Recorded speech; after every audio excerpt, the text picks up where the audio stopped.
Alors, les démos s'enchaînent. On a vu Fiche tout à l'heure qui nous a montré un leurre souple qui était plutôt efficace. Et maintenant, je reçois Fred Julien. Bonjour Fred. Bonjour. Et Yannick Lim. Bonjour. Les gens de chez Peson et Michel. Alors, vous venez pour nous parler de ton bébé, en fait, parce que Jérôme n'est pas là, le développeur, mais vous avez en commun mis au point une gamme de leurres l'année dernière. Ce sont les leurres Gunky. Oui, dans la gamme, on avait Remonte. les cannes, les moulinets. Et effectivement, depuis quelques années, on pêchait avec les leurres souples. Et comme tout pêcheur, ce n'était pas satisfaisant de n'avoir que des leurres souples dans sa boîte. Donc il nous fallait absolument des leurres dures, un peu avec nos idées dedans. Et donc on a développé des leurres dures. Vous avez développé une gamme de leurres dures. Alors ça c'est bien ce que tu dis, parce que c'est vrai qu'il y a un vrai engouement depuis quelques années sur le leurre souple. Et on a oublié les fondamentaux. Et on a oublié qu'on a tous commencé en utilisant des leurres dures. Et toi qui pêches en compétition, tu utilises beaucoup de leurres dures. Et tu t'es dit, c'est pas normal que les gens délaissent les leurres dures. C'est ça un peu l'idée ? Oui, c'est quelque chose, c'est vraiment du travail en commun qu'on fait aussi avec nos testeurs. C'est d'un peu d'écouter et de leur poser des questions toutes simples. Quoi. Voilà, votre boîte à pêche, c'est quoi ? Et effectivement, tous nos compétiteurs, notamment, ne se passent jamais de leurre dure, alors que c'est vrai qu'on fait beaucoup plus la promotion finalement de leurre souple, en se disant bon, les leurres dures, c'est pas assez versatile. Et on va voir que dans les leurres dures, il y a vraiment des choses très polyvalentes. Yannick, oui. La différence, la sensation, les différences de sensation entre un leurre souple et un leurre dur, en deux mots. En deux mots, on va ressentir vraiment plus des choses. On aura une impression d'être plus en contact. Et je dirais que pour le pêcheur débutant, c'est beaucoup plus facile de pêcher avec un leurre dur et de savoir, parce qu'on ressent mieux les choses qu'avec un leurre souple. Voilà. Il y a cette pression de l'eau sur les bavettes. Et il y a surtout aussi ce contact de la touche qui est différent d'un contact sur des leurres souples. Moi, ce que je propose, on va en parler tout au long de la démonstration. Tu vas rejoindre un peu ton poste. C'est toi qui va pêcher. Alors, encore une fois, je le rappelle, les hameçons ont été soit retournés, soit coupés pour éviter évidemment de prendre les poissons. C'est plus sympa comme ça, non ? Oui, c'est le but du jeu, c'est vraiment de montrer ici un peu différentes techniques. Et vraiment, j'insiste là-dessus, c'est le leurre dur, c'est vraiment la base. C'est presque le premier leurre qu'on doit jeter le matin quand on va à la pêche. Ouais, c'est un leurre dur. Alors, depuis le début de démonstration, c'est ce que je demande à chacun des intervenants, c'est quelles sont ces stratégies de pêche ? Quelle est ta stratégie de pêche pour les débutants, on va dire, hein ? Comment tu fais quand tu arrives au bord de l'eau ? Moi, je suis resté feignant, en fait. Et donc, j'aime bien attraper les poissons qui sont actifs, en premier lieu. Parce que ceux-là, ils sont faciles à attraper. Ils sont de bonne humeur, ils ont envie de manger. Et donc, pour moi, c'est relativement logique d'aller chercher ces poissons-là en premier. Ça, c'est vraiment pour moi fondamental. C'est quelque chose que j'ai appris en pêchant avec les gars aux US, avec les circuits pro, où eux, c'est vraiment, ils sont tournés sur l'efficacité à 200%. Et finalement, ils ont toujours cette attitude un peu ce qu'on appelle power fishing, c'est-à-dire vraiment une pêche agressive, active, à la recherche du poisson actif. Voilà, c'est de la sensation rapide, efficace. Et après, si ça se complique, on envisage autre chose. Et comme tu le disais, c'est aussi important de noter que c'est vraiment une pêche facile. C'est-à-dire que comme vous allez ressentir le leurre, finalement, vous êtes en confiance parce que vous allez sentir où vous passez, ça tire sur la canne, donc ça vous donne des sensations à la fois de la vibration, donc de la vie du leurre, voilà, c'est ça, oui. Mais aussi les sensations de touche. Puisqu'on s'adresse à du poisson qui est agressif, normalement, il ne va pas finasser. Donc quand vous allez avoir la touche, c'est violent. C'est une vraie information. Voilà. Bam, vous le prenez vraiment dans la canne. C'est bien. Écoute, moi ce que je propose, c'est j'ai l'impression que là-haut... Ah, on n'a pas de son sur le... Vas-y. Moi je suis prêt, je vous attends voilà, les gars. Très bien. Alors, une petite surprise vous attend à la fin de la démonstration. Vous avez participé, en tout cas vous avez produit un film pour montrer un peu les nouveaux leurres Gunky, les leurres durs et les leurres souples. C'est un joli film. Soyez patiente, partez pas tout de suite à la fin de la démonstration. Un film assez surprenant vous attend. On a essayé de faire passer quelques petits messages à l'intérieur, au-delà des leurres. Donc restez avec nous à la fin de la démonstration, c'est important. Voilà. Bon, comment t'es là-haut ? Ah bah écoute, on est plutôt bien, on a une bonne vue du salon d'ici, et puis, mais moi ce qui m'intéresse c'est ce qu'il y a dans le bassin. C'est ce qu'il y a dans l'eau, Ouais. évidemment, je m'en serais douté. Alors on va commencer par faire nager un des leurres de notre nouvelle gamme 2013 des Gunky de chez Peson et Michel, les leurres durs. Alors il s'agit du crankbait. Donc celui que vous voyez à l'écran c'est la taille inférieure et celui que je vais faire nager dans le bassin c'est la taille en 55. C'est quoi un crankbait? Parce que là tu utilises des terminologies de spécialistes. Les terminologies, alors il y a beaucoup d'anglicismes dans la pêche. Bon, j'ai la chance, je les comprends, mais voilà, c'est au niveau du crankbait, cranking, c'est l'action de mouliner. Et tout simplement, c'est un leurre qu'on va lancer et de par sa forme, de par sa bavette, va nager tout seul quand on va le récupérer. Cranking, récupération, un leurre que l'on ramène vers soi. Voilà, c'est vraiment, ça c'est le premier leurre que vous allez jeter le matin ou toute votre journée si vous voulez. C'est à ne pas oublier, ça ramène beaucoup de poissons. Pourquoi? Parce qu'il va pêcher à la profondeur que vous avez décidé. Sur nos leurres, on a eu la bonne idée de vous mettre sur le dos du leurre la profondeur de nage, ce qui fait que quand vous allez avoir deux tailles différentes, deux crankbaits différents, vous allez de suite pouvoir lire la taille, la profondeur à laquelle il va nager. Donc, vous avez une berge avec 2 mètres de profondeur, eh bien, vous choisissez celui qui va plonger à 2 mètres, 2 mètres 50 pour aller, très important, toucher les obstacles. Et là, on voit bien qu'à chaque récupération, le leurre, il vibre tout seul, quoi, sans absolument aucun geste particulier. Est-ce que c'est une pêche facile, ça, non? Yann? Alors c'est une pêche facile, oui et non, dans le sens où c'est une pêche où on va pouvoir prospecter beaucoup de terrain, mais il ne faut pas désespérer. C'est que la touche, elle peut se souvenir à n'importe quel moment, à vos pieds ou juste au moment où vous allez commencer la récupération. L'important, c'est de savoir où vous l'avez eu, afin de déterminer là où se tiennent les poissons. Et comme le disait Fred, à venir taper dans les obstacles, parce que c'est souvent en tapant dans les obstacles, les arbres, on lance dans les arbres, la bavette faisant office de déflecteur, va faire passer notre leurre dedans, et c'est ce qui va des fois déclencher des poissons qui à la base n'allaient pas mordre. C'est vraiment l'attaque réflexe dans ces cas-là. Alors pour bien comprendre pourquoi on tape dans les branches, par exemple, ou dans les cailloux, c'est vraiment pour déclencher une réaction d'opportunisme. Les structures sous l'eau abritent, c'est vraiment un abri pour les insectes, pour toute la nourriture des poissons. Et en fait, tout ce qui est dans l'eau, un peu, ça fait ventre aux poissons, donc ça sert de nourriture. Et ce qu'on va chercher à déclencher en tapant dans les obstacles avec nos leurres, c'est un court instant, la réaction de fuite des insectes, de tout ce qui vit dans l'arbre, y compris les poissons qui se sont planqués dans l'ombre de l'arbre, qui à un moment donné, parce qu'il y a du bruit, vont avoir tendance à s'en écarter. Et c'est là que ça énerve. Et là, tout d'un coup, on leur serre la table. C'est-à-dire que tout d'un coup, ils vont se dire, oh là, mais attends, il y a des trucs qui bougent, et ils vont se mettre une fraction de seconde, même s'ils ne sont pas en activité. En réflexe, quoi.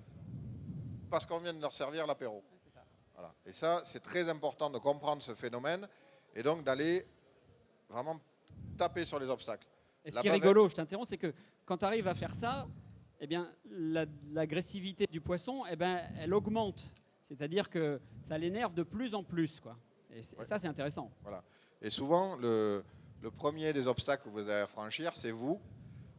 Parce que chaque fois que je vais à la pêche avec des gens qui ne connaissent pas trop ces techniques, vous avez quand même tendance à rester assez éloigné des obstacles parce que vous avez l'impression que vous allez perdre le leurre dedans. Or, ces leurres sont vraiment faits pour ça. On va passer là sur un longbill minnow peut-être. Donc on pourrait croire que c'est un crankbait, mais ils ne sont pas du tout faits pareil. Et le crankbait, vraiment, la forme de son corps et l'angle de la bavette va protéger les triples derrière le corps. Donc pendant que vous récupérez, la bavette va faire office de déflecteur et va faire sauter votre leurre. D'où l'intérêt d'avoir des cannes très sensibles pour pas que vous fassiez un ferrage sur la structure. Si vous ferrez dans un arbre, vous le laissez dedans. Par contre, si vous restez tendu et que vous moulinez, ça passe. Ça passe. Au crankbait, il y a 3 retardateurs. La canne qui doit être un peu souple, qui va donner un peu de ressort quand le poisson va prendre. Le nylon qu'on emploie, on n'emploie pas de la tresse quand on pêche au crankbait. Le nylon, on va utiliser l'élasticité. Et enfin, le pêcheur, qui lui va vraiment rester en retrait et ne pas ferrer avant d'avoir le premier coup de tête. Et là, à ce moment-là, faire un bon swing sur un bon swing latéral. Alors, ces cranks là, on va rappeler leur nom, parce que si on passe à une nouvelle famille. Donc là, on vient de voir le gigant. Ouais. Et là, donc, tu as mis quoi? Là, c'est le Motra, mais c'était juste pour présenter le long bill, mais voilà. Sur le long bill, on est sur une forme qui est plus effilée. Alors, ce qui serait bien, c'est qu'on le voit, parce que d'ici, c'est un peu loin. Si tu pouvais le mettre devant la caméra, voilà, qu'on l'ait en gros plan, ce sera bien. Voilà. Voilà. Donc voilà, bien, le Motra, donc c'est un long bill minnow qui est beaucoup plus élancé que le crankbait et qui va descendre, je dirais, plus facilement dans la couche d'eau. Donc là, sur un leurre de ce type-là, on va les taper dans les 2 mètres, 2,50 m d'eau et va offrir moins de résistance et va permettre d'aller chercher ces carnassiers qui sont souvent un peu plus profonds. Alors, on ne va pas descendre aussi profond qu'un leurre souple avec une tête plombée, mais on a d'autres atouts qui fait que l'on va utiliser ce type de leurre qui potentiellement va faire venir les poissons de plus loin, donc même de plus profond. Voilà, donc là, ça va être vraiment le choix. On a passé le crankbait, on a détecté que les poissons sortaient des arbres, par exemple, ou des herbiers, ou des roches. Ça, vous avez eu l'information grâce à la pêche au crankbait. Et maintenant, on va utiliser un long bill minnow qui va descendre quasiment à la même profondeur. Mais par contre, on va beaucoup plus l'animer comme un petit jerk. C'est-à-dire que vous allez avoir des phases de pause, d'animation, de récupération linéaire. Donc là, on rentre beaucoup plus dans le détail de l'utilisation du leurre. Donc là, on est moins dans la prospection, on a déjà les informations et on va pouvoir ralentir un peu plus sa prospection.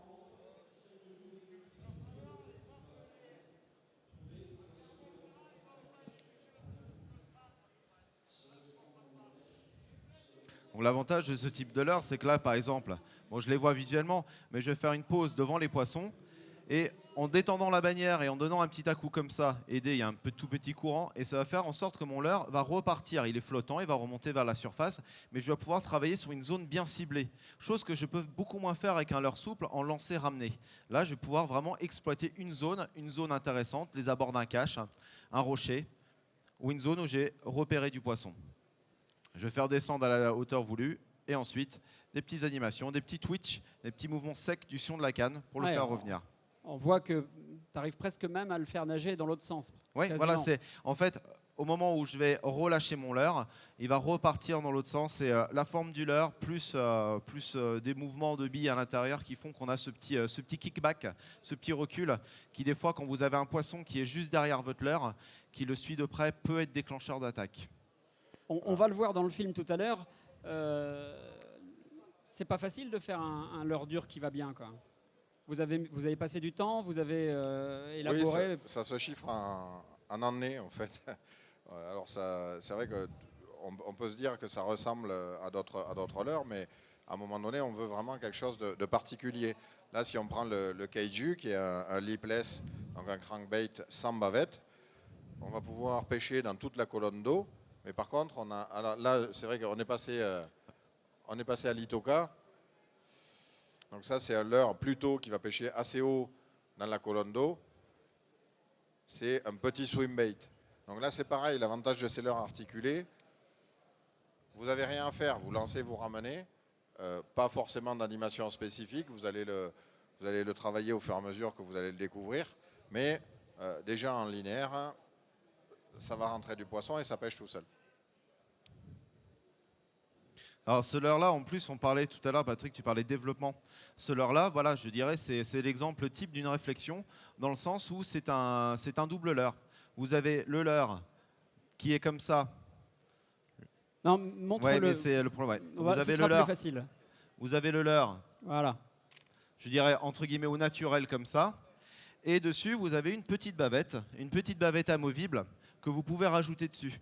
La bavette amovible va avoir pour action un petit peu de resserrer la nage très chaloupée, très sinusoïdale qu'on va avoir. En fait, il va se mettre en opposition par rapport au roulement, au roulis naturel qu'on va avoir. Et on va obtenir une nage plus serrée, une nage un peu plus rapide. Donc, en fonction de l'activité, de l'humeur du jour des poissons, on va changer sa façon de faire. Là, on ne change pas d'animation, on change mécaniquement quelque chose sur un leurre, ce qui nous permet véritablement d'avoir deux leurres en un quelque part. Alors, il y a combien de nouveaux produits dans les leurres durs chez Gunky aujourd'hui? Vous en montrez combien sur le stand? Là, en fait, on a plusieurs tailles, mais on a un swim bait, donc, qui est l'Itoka. On a des long bill minnow qui sont les Motra. les caméras qui sont des minots, donc c'est des petits jerkbaits, donc dans des tailles diverses. On a un leurre de surface, on a un topwater, et le kaiju qui est un lipless, et le gigant qui est un crankbait. Donc après, on décline tous ces leurres dans différentes tailles et coloris. Alors on va un petit peu tronquer votre démonstration justement pour vous présenter le film en avant-première. C'est la première fois qu'il est visionné, qu'il est diffusé. Oui. Vous aurez l'occasion de retrouver Fred et Yann demain pour approfondir un peu plus le détail de ces nouveaux leurres. Si en régie on a le film, j'aimerais bien qu'on le diffuse maintenant, ce serait bien, si c'est possible. Je vais aller voir. N'hésitez pas à passer sur notre stand. C'est parti. Et si vous avez des questions à l'issue du film, oui, tu peux descendre maintenant. Si vous avez des questions, n'hésitez pas. Fred et Yannick y répondront évidemment ici et aussi là-bas sur le stand de Sensas, Peson Michel, Ilex. Merci Fred. Merci Patrick. Allez, bon visionnage.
Voilà, pour ceux qui sont restés, on a quelques DVD du film. Si vous voulez venir les chercher, on vous les offre.